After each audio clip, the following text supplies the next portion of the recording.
El título es Teorías ácido-base.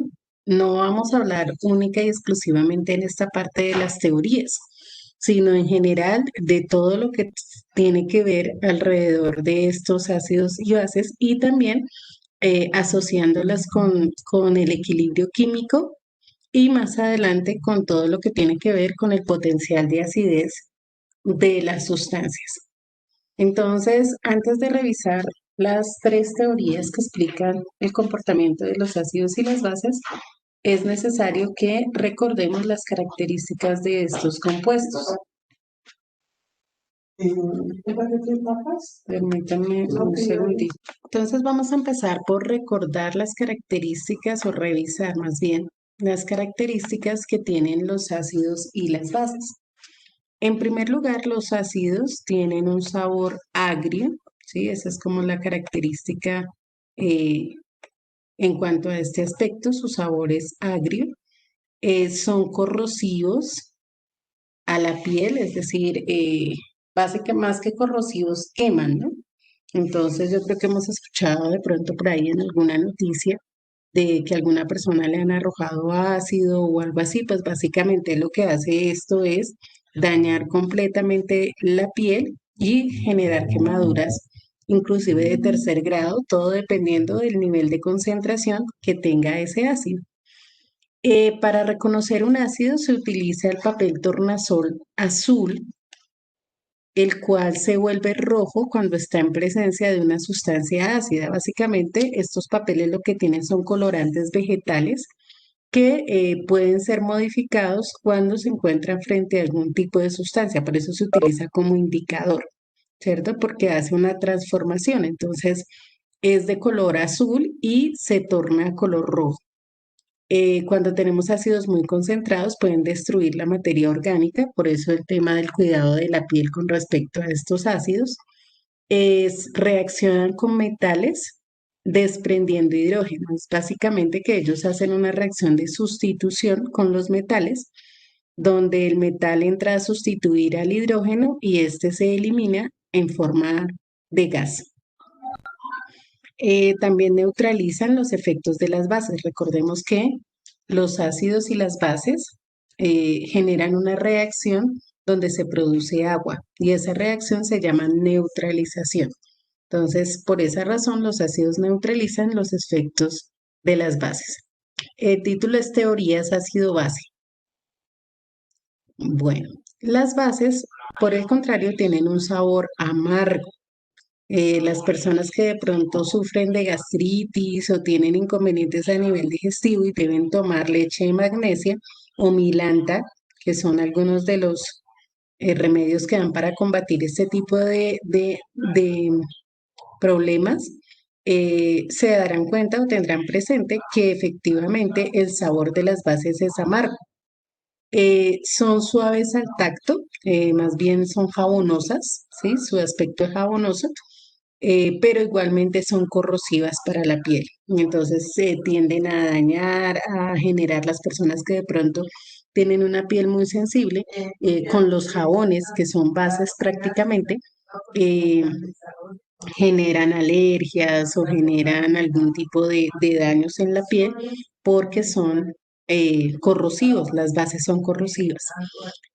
También se utiliza para reconocerlas el papel tornasol, perdón, pero en este caso es el papel tornasol rojo, que cuando se coloca en una base nos da una coloración azul, cambia de color de rojo a azul. Por eso nos sirve el papel tornasol para identificar las bases. También de igual manera pueden destruir la materia orgánica. Entonces, por ejemplo, la soda cáustica, que es de las bases más fuertes que hay, que se utiliza, por ejemplo, para temas de aseo en superficies que tengan demasiada mugre, entonces tiene que manipularse con guantes porque destruyen la materia orgánica, es decir, a la piel son perjudiciales. En este caso, cuando reaccionan con metales, van a formar hidróxidos, ¿sí? Los metales al reaccionar con las bases nos generan hidróxidos y neutralizan los efectos de los ácidos, o sea, generan una reacción de neutralización con los ácidos. Tanto los ácidos como las bases conducen la corriente eléctrica cuando están en solución acuosa. Es decir, cuando colocamos algún ácido o alguna base disuelto en agua, nos va a permitir el paso de la corriente eléctrica porque nos genera iones. Entonces eso hace que hayan electrones en el ambiente y se pueda generar la conducción de la corriente. Tenemos aquí algunos ejemplos de ácidos, los aceites, la leche, las gaseosas y las frutas cítricas, que son ácidos. Mientras que de bases tenemos todo lo que se relaciona con el jabón, los detergentes, los jabones, los limpiagrasa, todas esas sustancias, los blanqueadores, todos son de naturaleza básica, son sustancias básicas. ¿Alguna pregunta hasta aquí? Entonces tomamos el apunte y me avisan por favor cuando ya lo hayan tomado. Bueno, la explicación de lo que es un ácido o una base, pues está ligada a diferentes teorías que se han ido desarrollando a lo largo de la historia. Cada vez que surgía unas nuevas características, pues asimismo iba cambiando la teoría con respecto a los ácidos y las bases. Se conocen tres teorías que explican el comportamiento de una sustancia como ácido o como base. La primera teoría fue enunciada por Svante August Arrhenius en el año de 1884. Y en esta teoría los ácidos se definen como toda sustancia que en solución acuosa produce iones hidrógeno. Toda sustancia que en solución acuosa produce o libera iones hidrógeno. Mientras que las bases eran sustancias que en solución acuosa producían iones hidroxilo, ¿sí? O grupos OH, ¿sí? Iones hidroxilo. Aquí tenemos entonces en la primera columna donde nos habla acerca de la teoría justamente de Arrhenius, que el ácido sulfúrico que tenemos acá, H12CO4, al disolverse en agua nos formaba iones hidrógeno y otros iones HSO4, que es el ion bisulfato.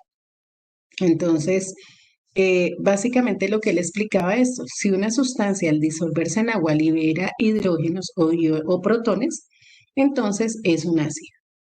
De igual manera, entonces aquí abajo tenemos el hidróxido de sodio y él decía, si una sustancia al estar en solución acuosa nos libera iones hidroxilo, el que aparece acá, OH, entonces corresponde a una base. Con el paso del tiempo, pues se pudo evidenciar que esta teoría tenía sus falencias, porque ¿qué pasaba entonces si una sustancia no estaba disuelta en agua? Y podía tener características de ácido o base, ¿cierto? Entonces, por ejemplo, si hay sustancias que no son polares, que no se pueden disolver en agua, pero de igual manera se comportan como ácidos o se comportan como bases, entonces, ¿qué pasaba con eso? ¿Mm? Entonces, ahí, digamos, ya vino un inconveniente con la teoría de Arrhenius, por el hecho de que hay sustancias que no son solubles en agua. Y además de eso, pues también se pudo evidenciar que habían sustancias que tenían comportamiento ácido o básico y no tenían hidrógenos o grupos OH específicamente. Entonces, desde ese punto de vista, la teoría de Arrhenius básicamente nos sirve para identificar ácidos y bases desde las fórmulas, así como lo decíamos hace un tiempo atrás, que si es un ácido empieza por hidrógeno, que si es una base tiene el grupo OH. Desde ese punto de vista, sí, como grupo funcional, como función química, pero no en cuanto al comportamiento como ácido o como base, porque algunas sustancias se van a salir de, de esa explicación que daba Svante Arrhenius.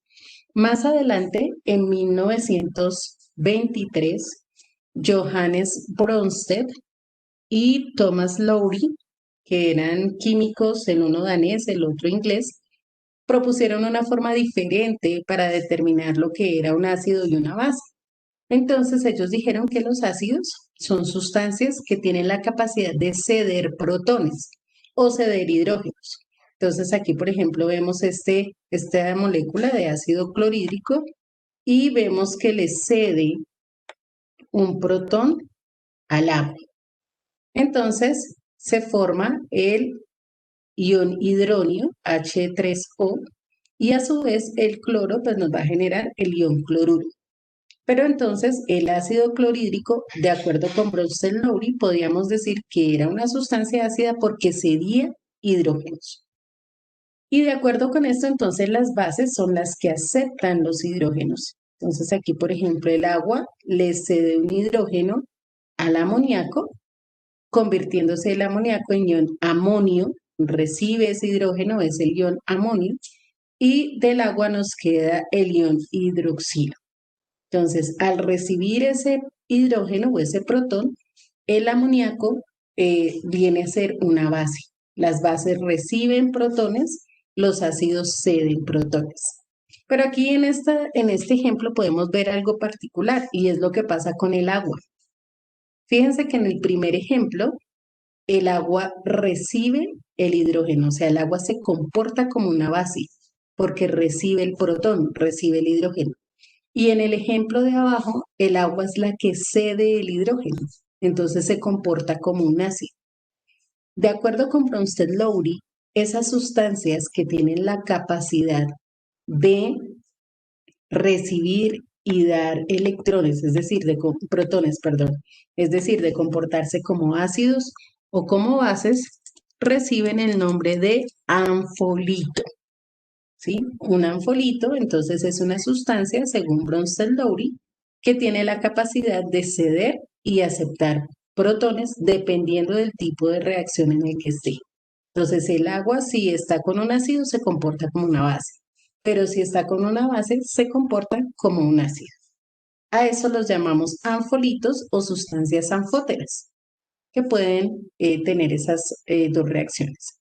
Por otro lado, tenemos eh, más adelante aparece una nueva teoría y es la teoría de Lewis. En esta teoría de Lewis, entonces básicamente ya no hablamos de protones, sino que pasamos a hablar de electrones. Según Lewis, los ácidos son sustancias que pueden aceptar un par de electrones, ¿sí? Aceptar un par de electrones. Mientras que las bases son sustancias que pueden ceder un par de electrones.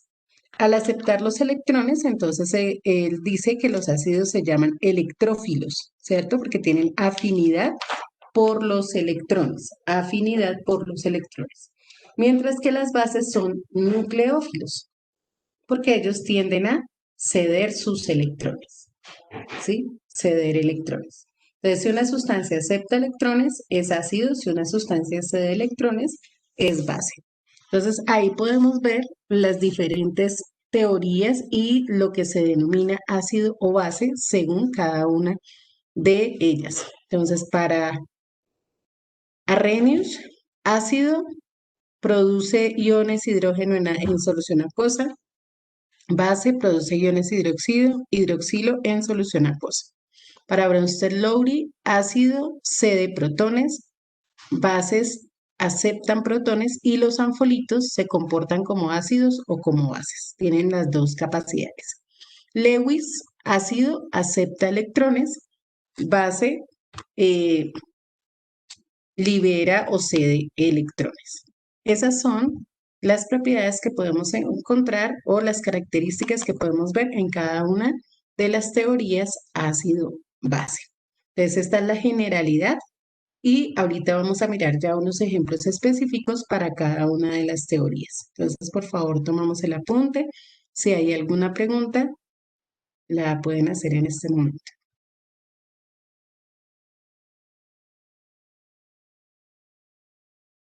Vamos a mirar algunos ejemplos o algunas, sí, pues donde podemos apreciar cada una de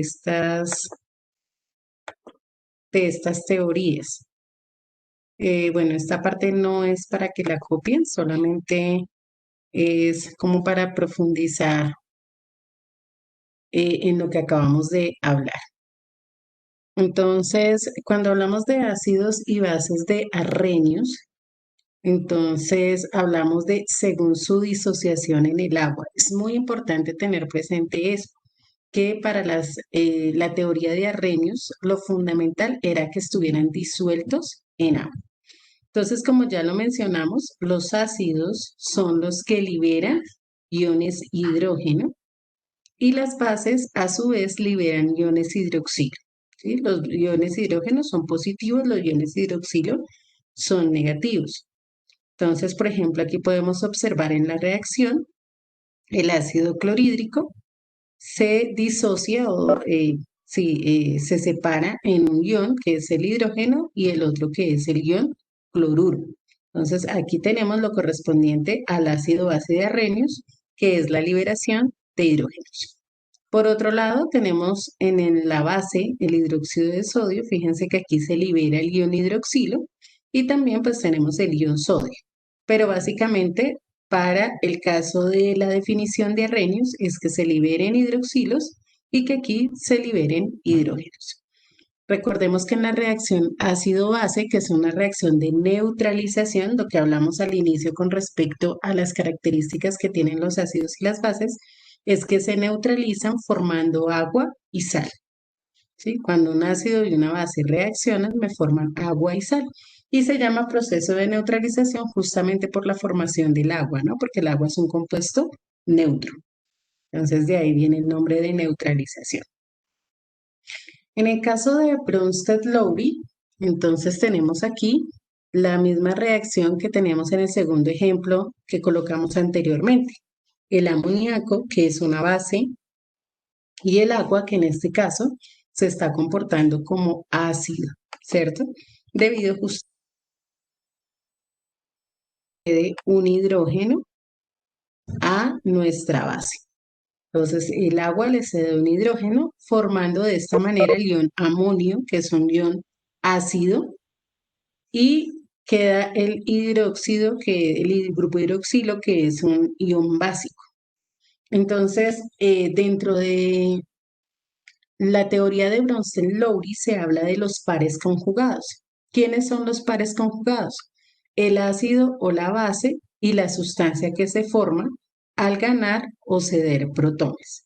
Entonces, en este caso, tenemos una base que es el amoníaco. Cuando acepta un protón, se convierte en el ion amonio. Entonces, el amoníaco y el ion amonio son un par conjugado.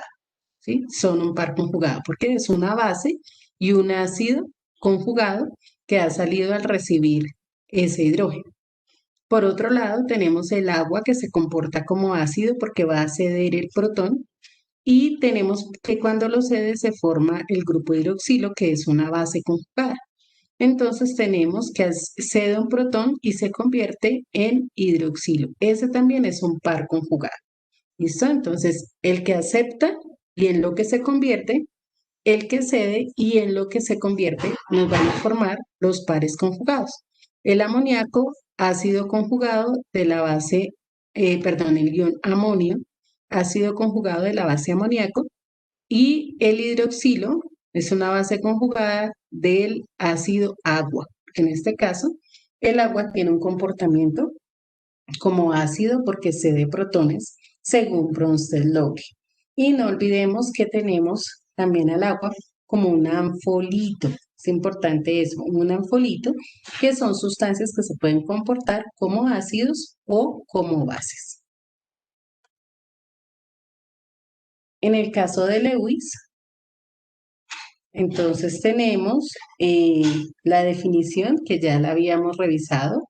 Una base de Lewis es aquella sustancia que puede ceder electrones, es decir, tiene bastantes electrones.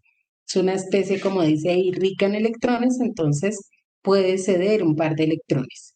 Y un ácido de Lewis entonces será aquella sustancia que reciba un par de electrones porque tiene déficit de electrones, muy poquitos. Entonces ellos reciben los electrones.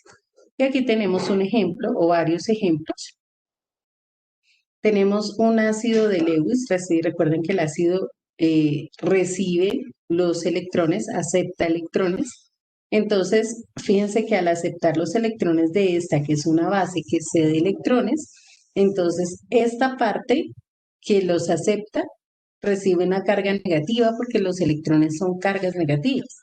Y esta parte que es quien los cede, pues va a tener carga positiva. De igual manera tenemos aquí este ejemplo entre el tricloruro de aluminio y la trimetilamina. Entonces pasa lo mismo. El tricloruro de aluminio es un ácido de Lewis, por lo tanto recibe electrones, y la trimetilamina es una base de Lewis, entonces ella dona electrones. Por tal razón nos queda el tricloruro de aluminio con una carga negativa al recibir electrones y la trimetilamina con una carga positiva al donar esos electrones. Entonces, hablamos en las bases, ácidos y bases de Lewis, de pares de electrones que se ceden o que se ganan. Bueno, y esto nos lleva a que, de acuerdo con la teoría de Arrhenius, dijimos, las sustancias, los ácidos, las bases y las sales también se pueden disociar cuando están en el agua. ¿Qué es eso de disociarse cuando están en el agua? Es que se ionizan, se separan en sus iones. Eso es una disociación. Cuando una sustancia se separa en sus iones al encontrarse en una solución acuosa. Esa disociación puede ser total, cuando toda la molécula se separa en sus iones, o puede ser parcial, cuando parte de la molécula nos va a quedar completa. Entonces miremos aquí en los ejemplos. Tenemos el ácido clorhídrico, fíjense que tiene una reacción en un solo sentido, quiere decir que esa reacción es irreversible y se separa en iones hidrógeno y en iones cloruro. En iones hidrógeno y en iones cloruro. En este caso, la disociación es total, es del 100%. En el caso del hidróxido de potasio pasa exactamente lo mismo. Fíjense, es una reacción irreversible y se disocia en ion potasio y en ion hidroxilo. A diferencia del del ácido acético. El ácido acético es el mismo vinagre. Pero fíjense que aquí no tenemos una reacción en un solo sentido, tenemos un equilibrio. Quiere decir que se están formando estos iones, el ion acetato y el ion hidrógeno, pero a la vez también tenemos moléculas del ácido acético. Esta es una disociación parcial, ¿sí? Parcial. ¿Por qué? Porque tenemos un equilibrio y toda la sustancia nos está separando en sus dos iones. Lo mismo pasa en el caso del amoníaco.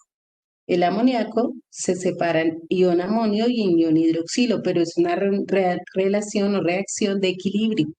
Entonces, a su vez, también vamos a tener que estos se estén convirtiendo en amoníaco. Es una disociación parcial. Y el cloruro de calcio también, que es una sal, en este caso, tiene una disociación total.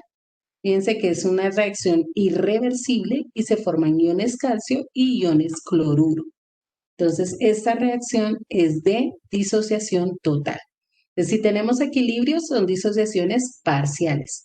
Si tenemos en un solo sentido, es una disociación total, una separación de los iones de esos ácidos, esas bases y esos sales de manera total. ¿Preguntas hasta aquí?